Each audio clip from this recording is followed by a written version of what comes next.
Mwanamume mwenye mafanikio, mwenye hela, mwenye financial freedom, mwenye uwezo wa kukupa milioni 50, milioni 10, milioni 5 ukiwa unahitaji, na akakupa bila shida, bila kuhoji wala kuuliza.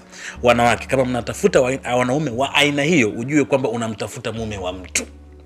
Wanaume wengi karibia wote wenye mafanikio na uwezo huo wa kutoa hela kiasi hicho cha milioni 10, 25, wengi wapo kwenye umri wa miaka 35 mpaka 40, 45 kwenda 50. Maana yake unamtafuta mwanaume wa aina hiyo, unamtafuta mume wa mtu.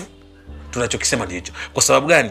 Wengi wenye mafanikio hayo au wenye uwezo huo ni wanafamilia tayari. Yani wapo kwenye familia za kwao wenyewe na wake zao. Kwa hiyo unaposema kwamba mimi natafuta mwanamume ambaye nikiwa na shida milioni 20 napata, nikiwa na shida milioni 10 napata, ujue kwamba unasema unamtafuta mume wa mtu.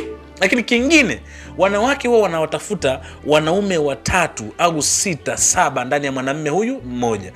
Unasema kama unamtafuta mwanamume mwenye mafanikio ambao ukihitaji milioni 10 anakupa, ukihitaji milioni 5 anakupa. At the same time, unahitaji mwanamume mwenye nguvu za kiume au kuweza kukuridhisha wewe kimapenzi, lakini at the same time unahitaji mwanamume mwenye mahaba, kukupa mahaba, kukupetipeti, kukukea. Sasa ni hivi, wanaume waliokuwa wengi mwenye mafanikio ya kifedha, aidha ana mafanikio, nguvu za kiume hazipo unazozihitaji, ana nguvu za kiume, mafanikio hayapo unayoyahitaji, ana mahaba, mafanikio ya kifedha hayapo unayoyahitaji. Why? Kadri mwanamume anavyofanikiwa kwenye maisha yake na kujenga maisha yake, ndipo anaacha kufocus na mambo mengine nje ya uhuru wake wa kifedha.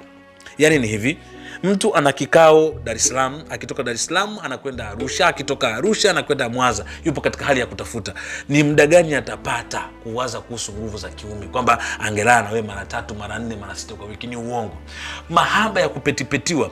Ukumbuke kwamba unapomtafuta huyu mwenye mafanikio, mwenye milioni 15 kukupa, jua anaweza akapokea simu mara moja kila baada ya wiki, anaweza sikaa wiki nzima hajakupigia, unaweza kumpigia yuko busy. Kwa hiyo wanaume wengi wenye mafanikio, kuna vitu kwenye maisha yao hawana. Kwa sababu gani?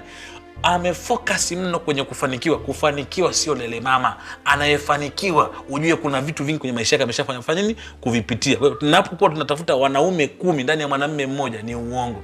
Kama unatafuta mwenye uwezo kwa kutumia milioni 5, 6, 7, ujue unamtafuta mume wa mtu.